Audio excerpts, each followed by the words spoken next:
Hello, this is going to be the first of a two-part video in which we talk about the good, the bad, and the ugly of every main edition of Dungeons & Dragons. We're actually going to be splitting this video into two parts. The first part is we're going to cover these three here: Zero Edition, Advanced Dungeons & Dragons First Edition, and Second Edition. And in the next video, we're going to cover Third Edition, Fourth Edition, and Fifth Edition. So let's start with Original Dungeons & Dragons. At the time, it wasn't called Original Dungeons & Dragons, it was just called Dungeons & Dragons. Advanced came later, and this was really the first version of the game. This is a later print, so this is a 7th edition printing. It originally came in a sort of a wood grain, a faux wood grain box, and so it's often referred to as wood grain. That came out in 1974. Basically, TSR published various supplements for this over the next couple of years. When it was first published, we had these three rulebooks here, the three brown booklets. And in this booklet, we only really are given three main classes. We're given the fighting man or fighter, we're given the magic user, and we're also given the cleric. In addition to that, we're also given some other options. So we're given elves and halflings, which in the first printing was actually referred to as hobbits, and they had to change that due to some copyright issues. And then also dwarves. Note that with these sorts of characters, the dwarves, the elves, and the halflings, they basically could only progress up to a certain level with that respective class. So, dwarves could only become the fighters, and they could only go to 6th level. What happened soon after these booklets being published was they began to release some additional supplements, and this has always happened with D&D. The first supplement 1, was Greyhawk, and this is the first time we were introduced to the Thief and the Paladin classes. The second supplement was Blackmoor, supplement 2, and this one was by Dave Arneson, and we were introduced to the Monk class and the Assassin. And then finally in this print cycle, or in this edition of Dungeons & Dragons, we're introduced to Eldritch Wizardry, and that gives us the Druid. Alongside this, Dragon magazine also published some options. So in the Best of Dragon, it combines sort of the Ranger and Illusionist classes, which would later appear in Advanced Dungeons & Dragons. So let's start with the good. So what's good about Original Dungeons & Dragons?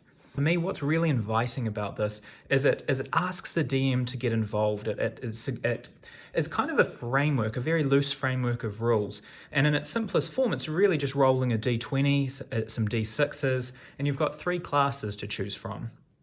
It's easy to prep, it's easy to tweak, there are small stat blocks, and you can really just go from a simple game with a few classes all the way up to what I've heard termed before as AD&D or 1E Light, so Advanced Dungeons & Dragons Light.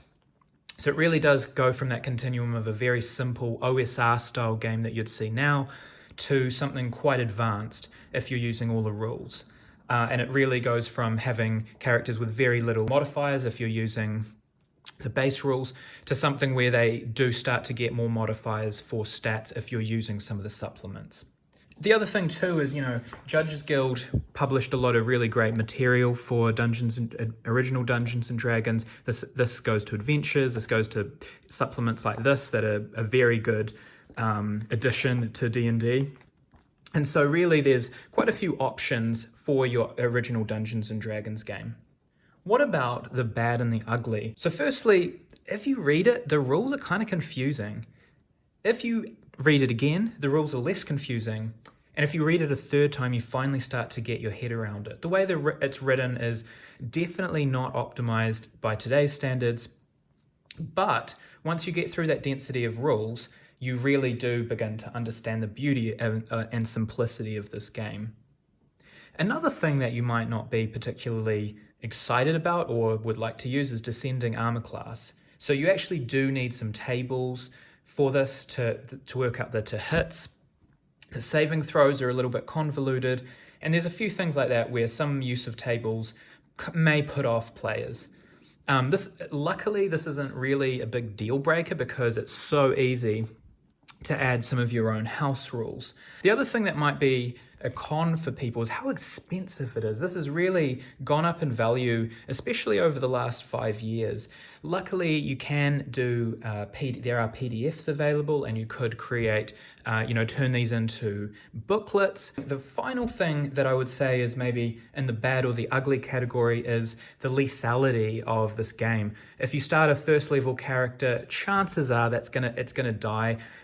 I would recommend, if you're running this game, to get each player to start and have a few characters that they roll up, because chances are some of those characters are just not going to make it. In a OD&D game that I ran, I've actually run this probably, along with 3rd edition, probably the most. And I had an ongoing campaign for about 2 years, running continuously, and I think there was something like 17 character deaths over that time. So it's by no means a simple game, and characters are likely to die. Now, this is either a bad thing, or it can actually be a really good thing, because it encourages people to really think about what their characters are going to do. Are you actually going to attack something? Or are there ways to be a bit more strategic? So this lethality could be a pro, it could be a pro, it could be a con. I'm putting it under con because I know that not everyone wants to roll up a character and have their character die straight away. One thing that Gary Gygax, him and Dave Arneson wrote this game, one thing that Gary Gygax would apparently do is start his characters and campaigns at level 3. And apparently this is what he ran even after Advanced Dungeons and Dragons was put out. He tended to go back to this, later on. So as far as I'm concerned, I think this is the best edition of Dungeons and Dragons. I'm biased, but those are the good, the bad, and the ugly for original Dungeons and Dragons. From 1977 to 1979, this is what was starting to appear on bookshelves to replace original Dungeons and Dragons. Gary Gygax had talked about a sort of solidified and refined version of original Dungeons and Dragons for quite some time in Dragon magazine, and then this appears in 1977. The first book was the Monster Manual, which came out in 1977. So with original Dungeons and Dragons, quite a lot of the time people would actually use the Monster Manual. It has a different cover. The original one these two had a different cover, but it was the Monster Manual. And then this came out in 1978. And then this came out the following year in 1979 to kind of round out this triad of books. And this is really what we know today in terms of that Dungeons and Dragons space: the Player's Handbook, the Monster Manual, the DM Guide. So this is a very iconic edition of D&D for a lot of people. It could put all of those disparate rules that I talked about through all of the supplements in original Dungeons and Dragons, it put them all in one place. It was evocative. There was this real sort of character to it. It has some amazing illustrations throughout. Darlene's illustrations are particularly evocative. She did a lot of maps. And then, if you look at the Monster Manual, you've got just some really classic monsters that, you'd kind of want to see in any Dungeons and Dragons game. You've got doppelgangers, devils, succubus, and again, just very sort of iconic and evocative artwork, and just a real sort of characterful sort of feeling to this whole edition of Dungeons and Dragons. The other thing that it did, perhaps to a lesser extent than original Dungeons and Dragons, is really encourage the DM to tweak stuff. Again, it was more codified, and Gary Gygax is quite explicit in the start of the Player's Handbook that the rules should be followed, but there was still that spirit of kind of do it yourself and just wing it and be creative, and this still runs through these books. One final thing that I'd say is pretty important when you're thinking about original Dungeons and Dragons is just the amazing adventures that sort of came along with this set of publications. And I've just pulled out a few here, but we've got kind of earlier on in those cycles, not too early, but we had Gary Gygax's T1, which eventually became T1 to T4, the Temple of Elemental Evil. You have the sort of the UK series with The Sinister Secret of Saltmarsh. This is a really, in my opinion, a really great iconic adventure. And then later on, as we get more into this kind of idea of role-playing, this is where I think some of the ideas, the modern ideas around role-playing really began to develop.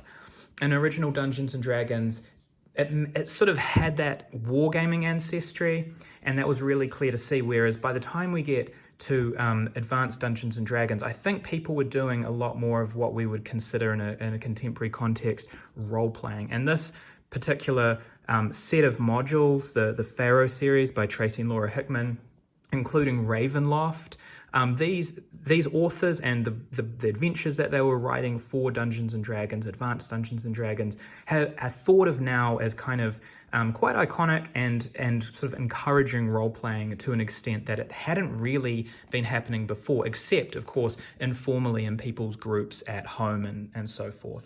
So what about the bad and the ugly for advanced Dungeons & Dragons 1st edition? The first thing that I want to point out is the initiative rules. Oh my gosh, the initiative rules are just so dense and so confusing and so hard to understand. There's actually 2 sets of initiative rules. The first set of initiative rules appeared originally in the Player's Handbook, but let's just look at the Dungeon Master's Guide initiative rules. So this is all rules for initiative right here. And on paper, like if you look at the sequence here, it's not too bad. It gives you kind of a rundown, but then it gets into surprise, and there's rules here that kind of contradict what's in the 1st edition Player's Handbook, and it gives examples, and then there's like segments and counteractions and all sorts of strange things. And there's spellcasting during melee and working out which goes first in the order. Is it spellcasting? Is it long weapons? What happens if you're using a polearm? Weapon factor speeds. The whole thing is just, in my opinion, overly complicated. When I was getting into this game originally, I read and reread and read and reread the initiative rules in this just over and over and over again. And what I ended up getting to is kind of what you'd see in 3rd edition, which is roll a d20 and whoever's highest goes first. If you try to do it by the book, there's literally guides out there that try to explain how to do this by the book, and it's just way too complicated for me. Good on you if you can work that one out, but I certainly couldn't. Kind of on a related note, there's a lot of weird rules and just things that are a little bit bizarre and from all over the place from today's standards. One of the things that I would point out is things like class, race, level limitations, and they did this because demi-humans, or like elves and dwarves and gnomes and stuff, were more powerful than humans, but there were level limits placed on these characters, and we see that done away with once 3rd edition hits. So there's things about it that are just a little bit different from what we're used to now. There were ability scores, minimums and maximums for the different races. So, a half-orc had to have a minimum of 6 strength and could have a maximum of 18 strength. So it made character creation quite complicated. On top of that, classes had to have minimums, like minimum requirements. Maybe like a 9, if I can't remember off the top of my head, but sort of like maybe a 9 wisdom if you're a cleric. And on top of this, we also have modifiers for if the character is male or female. So females, in pretty much most respects, had inferior stats to their male counterparts, and you can see why in today's terms that would be viewed as problematic. Another thing to note, which is the same with original Dungeons & Dragons, this edition of the game and 2nd edition, is that every class has a different rate of experience, so everyone's kind of leveling at different times. In my opinion, this isn't so bad because thieves, for instance, aren't as powerful as, say, like a paladin, and so this difference in experience actually provides a bit of game balance, but it is sort of an idiosyncrasy that you would have to navigate. Something else that would be sort of at odds with today's kind of D&D versions is, the weapon speed factor. And as I said, this is kind of bizarre because it doesn't really match up with what's in the DMG, and the player's handbook has different guidance for using weapon speed factors. And then also, certain weapons would do certain armor class adjustments depending on what the person's what armor they're wearing and what their armor class is. Each weapon would have different bonuses and penalties. And then the DM guide, while I think this is probably one of the best all-time books for providing advice and guidance on running a D&D game, it just had so much in there. And granted, you could kind of take what you wanted from this, and it has some really amazing advice and really amazing things to sort of spark the imagination. But it's a very dense book as well. There's a lot going on. It kind of covers quite a lot of ground, and sometimes it can do that in quite a verbose and confusing way. Which gets me on to my next point, which is the Gygaxian prose. Now, this has been kind of defined as sort of flowery language, quite complex, and sort of rules written in a way that could be stated a lot clearer. Now, I'm not too opposed to it. I mean, I like reading. I have a fairly high level of literacy. I enjoy it's quirky, and I kind of enjoy that about this edition. But I do think it could really put people off who might want to get into this. So, for some people that would be like a bad or an ugly kind of thing. For me, it's just a reality of the edition that you have to be used to. Gary Gygax did write in a particular way with a particular style, and some people will really gravitate towards it and some people really won't. Another factor to contend with advanced Dungeons & Dragons is the fact that the books are actually becoming quite expensive now. I bought these two probably in around 2005 for, I think they were about $5 or $10 each, but good luck doing that now. These books are getting quite expensive. The sort of more original covers, certainly getting original materials all round is just becoming a more expensive enterprise. However, you can luck out sometimes and find these for a really good price, really cheaply. If people don't know what it is, or they've had it for a long time and they're just looking to get rid of it, I've been really lucky and found some great deals over the years. The other good thing too is Drive-Thru-RPG has the PDFs available, and you can buy those and access it that way. The final bad or ugly thing about Advanced Dungeons & Dragons First Edition is, well, it's a little bit difficult for newcomers to the hobby. I think if you didn't already have a play group of people who were sort of seasoned Advanced Dungeons & Dragons players, this might be a hard edition to learn. Having said that, I did it. Like, I was able to learn it and play it with a little bit of experience from someone else. But really, this is something that if you put the time in, I feel like this edition of D&D will reward you immensely. The final version of Dungeons & Dragons that we're going to talk about in this video is Advanced Dungeons & Dragons 2nd Edition. So this came out in 1989 and roughly lasted a decade until it was replaced by 3rd edition in the year 2000. So in 1989, the top two books were released, and then I believe this was a consolidation of some sort of folder. You'd get this big kind of ring binder, and you could put all the monsters into that, and I've never owned the ring binders. I didn't want to go there. I bought this. And this, I think, came about a little bit later in that life cycle. So it was kind of a bit odd to begin with. You had your player's handbook, and this is just, in my opinion, this is a really iconic one. This is my favorite cover of Advanced Dungeons & Dragons. You've got this really awesome Jeff Easley art on the front. And this one came out, as I said, in 1989, along with the Dungeon Master's Guide. So what is the good of Advanced Dungeons & Dragons 2nd Edition? The first thing that I think Dungeons & Dragons 2nd Edition really did well was it improved the layout and the internal consistency of 1st Edition. So really, when this came out, this was almost thought of as a revision rather than a complete rewrite. If you were familiar with 1st Edition Dungeons & Dragons, there were a lot of similarities, almost identical in places. but there were some minor differences. There were things that were changed. They did revise quite a lot of it, but the way that it's written, the way it's laid out, is arguably, much better. It's much easier to follow. It also really went above and beyond to improve some quality of life experiences, particularly things like the Bard class, which had been dealt with in first edition Advanced Dungeons and Dragons. But the Bard class had actually been this very sort of convoluted thing where you would take levels in a fighter, and then you would dual class, and you would do all sorts of things. So the Bard here appears for the first time in a more sort of modern way that we would understand it today. It's just a regular core class that you can take straight from the outset. Multi-classing was made a lot more straightforward and a lot easier to understand. The sort of possible combinations of classes and races when you're multi-classing were spelled out a lot better.